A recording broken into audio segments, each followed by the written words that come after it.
किसी भी मुल्क के जो लीडर होते हैं ना, वो मुल्क का चेहरा होते हैं। वो रिप्रेज़ेंट कर रहे होते हैं मुल्क को और बता रहे होते हैं कि एक्चुअल में हम क्या हैं।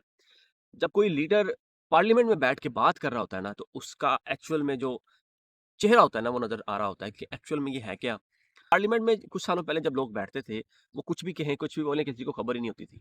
लेकिन आज के सोशल मीडिया के दौर में जब आप कुछ कहते हैं, तो लोग सुनते हैं। सोशल मीडिया पे चीज़ें आती हैं बाहर और जब लोग सुनते हैं कि ये वो लीडर हैं, ये वो चेहरे हैं जो हमारे मुल्क को रिप्रेज़ेंट कर रहे हैं, तो बहुत से क्वेश्चन जो है ना वो सामने आना शुरू हो जाते हैं। रिसेंटली मरियम औरंगज़ेब साहिबा से किसी ने क्वेश्चन किया, वो स्पीकर साहब से बात कर रही थी, अपना कुछ जो है ना नुक्ता नज़र पेश कर रही थी। तो उनसे पूछा गया कि मरियम नवाज़ ने इतना महँगा जहाज़ क्यों खरीदा? उनका आंसर क्या था? First have a look on that video then we will talk about it. जहाज क्यों खरीदा? खरीदा भाई।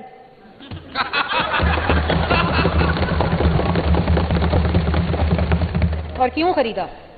हम 50 रुपए के हेलीकॉप्टर में जो बनी गाला से वजीर आजम हाउस आता था, हम उसका दावा नहीं करते। स्पीकर साहब जब ये बात कर रहे थे, मैंने कुछ बोला?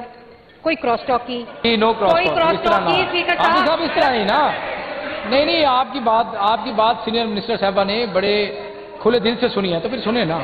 नहीं, अब उनकी तो वाइड स्पीकर साहब स्पीच है ना 6 उनकी, बंदे बोले हैं, 6 बंदे बोले अभी स्पीकर साहब। तो यूं तो ना करें देखो, ना। अगर यहाँ 6 बोलेंगे, हमारे भी 6 बोलेंगे। 6 बोलेंगे हमारे भी। तो मेरी स्पीकर साहब, 50 रुपए वाला हेलीकॉप्टर बनी गाला से उड़ता था रोज रोज। वो बना नहीं है अभी पूरी दुनिया में 50 रुपए वाला हेलीकॉप्टर, लेकिन उड़ता था। तो जो 50 रुपए वाले जहाज थे, जहाज, वो हमसे पूछ रहे हैं जहाज क्यों खरीदा? अब अंदाज़ा करिए, जहाज़ खरीदा है तो खरीदा है, इतनी हकदर्मी किस बात की है? ना तो आप फैक्ट्स एंड फिगर्स बता सकते हैं, आप ये नहीं कह सकते कि जहाज़ खरीदा क्यों? आप ये नहीं बता सकते कि इतना महँगा क्यों खरीदा? आप ये नहीं एक्सप्लेन कर सकते इसके खरीदने की वजह क्या थी? आप ये एक्सप्लेन नहीं कर सकते कि इतना बड़ा 11 अरब का जहाज़ खरीद के आपने कौन-सा तीर मार लिया है, जो जो इस मुल्क के लिए, इस मुल्क की अवाम के लिए फ़ायदेमंद है। एक तो आप फैक्ट्स एंड फिगर्स के ऊपर बात नहीं करते। सेकंड वन इज़ फिर आप ब्लेम ये करते हैं जो एक्स प्राइम मिनिस्टर हैं इमरान खान साहब, वो बनी गाला से 50 रुपए का जहाज़ उन्होंने बनाया हुआ था, वो उसमें बैठ के जो है ना वो प्राइम मिनिस्टर हाउस जाते हैं दिस एंड दैट। तो वो 50 रुपए का जहाज़ जो दुनिया में होता नहीं है, फिर आप इस तरह की गुफ्तगू भी करती हैं। फिर आप ये कहती हैं कि इस तरह का जहाज़ दुनिया में होता नहीं है लेकिन उड़ता था। अब ये बताएँ मुझे 50 रुपए का जहाज़, कॉमन सेंस की बात है, ये कोई गुफ्तगू है करने वाली? दुनिया में होता नहीं है लेकिन उड़ता है, उड़ता था। आप कहना क्या चाहती हैं? आप क्या चाहती हैं कि जो लोग हैं, जो थोड़ी बहुत कहीं न कहीं इज़्ज़त है, आपकी वो भी ना रहे? आप क्या साबित करना चाहती हैं? कि ये वो दिमाग हैं, ये वो बड़े दिमाग हैं, जो मुल्क को रिप्रेज़ेंट कर रहे हैं, ये वो बड़े दिमाग हैं जिनको ये नहीं पता कि बात क्या करनी है, ये वो बड़े दिमाग हैं, जो मुल्क की पॉलिसीज़ बनाएँगे, ये वो बड़े दिमाग हैं, जो पॉलिसी मेकर्स हैं, जो बताएँगे कि मुल्क की डायरेक्शन कैसे सेट करनी है।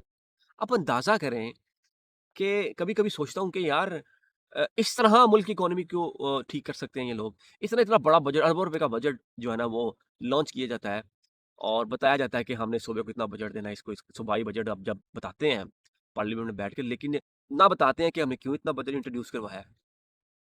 सिर्फ़ और सिर्फ़ अवाम को बेवकूफ़ बनाने पे आप लोगों ने ज़ोर दिया हुआ है। क्या बिल्कुल ही शर्मिंदगी नहीं होती कि यार हम बात क्या कर रहे हैं पार्लियामेंट में बैठ के? और लोग कह के लगा रहे हैं कि जी अगर 6 बंदे यहाँ से बोलेंगे, yes I can understand that. मैं इस बात से किसी हद तक एग्री करता हूँ कि जब आप बात कर रहे हैं तो किसी को इंटरप्ट नहीं करना चाहिए। ये एक बात समझ आती है मुझे किसी हद तक, लेकिन इसका आंसर आपने ये करना है कि अगर 6 बंदे वहाँ से बोलेंगे, तो 6 हमारे भी बोलेंगे।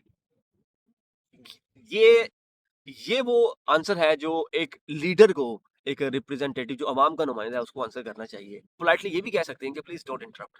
जब मैं बात कर रही हूँ तो मेरी बात सुनें, जब मेरी बात खत्म हो जाए उसके बाद जो आपने कहना है वो आप कह सकते हैं।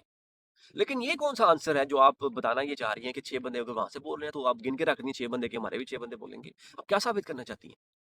आप क्या साबित करना चाहती हैं? कि अवाम बिल्कुल ही बेवकूफ़ बुड़ दिमाग है और आपको एप्रिशिएट करेगी इस तरह की गुफ्तगू के ऊपर पार्लियामेंट में बैठ के। और जो थोड़ा-सा पढ़ा-लिखा तबका है, जो थोड़ा-सा दिमाग रखता है, जो थोड़ा-सा क्वेश्चन्स करना चाहता है, तो वो आपको क्या फूलों का हार पहनाएगा आपके गलों में कि आपने बड़ा अच्छा रिबटल किया, बड़ा अच्छा आंसर किया है ऑपोजिशंस को। वो कहते हैं ना जिथे होवे एक कमला नू समझाए वेड़ा, जिथे होए वेड़ा कमला नू समझाए केड़ा। कुछ शर्म होती है, कुछ हया होती है, दोनों ही कोई नहीं है यार आप लोगों के अंदर। बात करते हुए बिल्कुल ही दिमाग कोई नहीं काम करता आप लोगों का कि क्या बात कर रहे हैं, कहाँ बैठे हुए हैं, लोग देख रहे हैं, मीडिया देख रहा है। कुछ सोच समझ के बात करनी चाहिए, कुछ सोच समझ के आंसर करना चाहिए। खुदा की कसम मैं बहुत से पॉलिटिकल चैनल्स को फ़ॉलो करता हूँ, इंग्लिश चैनल्स को फ़ॉलो करता हूँ, उनको सुनता हूँ। लेकिन ऑनेस्टली इस तरह की गुफ्तगू जो आउट ऑफ द कॉन्टेक्स्ट होगी, कभी नहीं सुनी मैंने। जिनका ना सर है ना पाँव है, मुँह उठा के आते हैं सुबह उठ के पार्लियामेंट में ऐसे आ रहे होते हैं जैसे पता नहीं क्या चीज़ें हैं और आके भाषण देना शुरू कर देते हैं जिसका कोई सर ना पैर होता है। I am really afraid honestly, you know what I mean कि इस तरह के लोग पाकिस्तान को रिप्रेज़ेंट कर रहे हैं, इस तरह के लोग मुल्क को रिप्रेज़ेंट कर रहे हैं और अब मुल्क की अवाम के लिए सोचते हैं। ये टाइम ज़ाया कर रहे हैं अपना भी और कौम का भी। इनको अंदाज़ा ही नहीं है कि किस तरह वक़्त तेज़ी से गुज़र रहा है और हम किस तरह का चुतियापा बैठ के जो है ना वो पार्लियामेंट में डिस्कस कर रहे हैं। आई एम रियली सॉरी मुझे ये अल्फ़ाज़ यूज़ करना पड़ गया। और लोगों का टाइम इस तरह ज़ाया करते हैं जैसे कोई इनको सवाब मिल रहा है। लोगों को अंदाज़ा ही नहीं है कि आप कितना टाइम एक आम आवाम का, एक आम आदमी का वेस्ट कर रहे हैं, इस तरह की गुफ्तगू करके जिसका कुछ हासिल नहीं होना। At the end of this video मैं बस यही कह सकता हूँ कि प्लीज़ पाकिस्तानी अवाम पे रहम खाएँ, खुदा के वास्ते इस दुनिया से भी जाना है।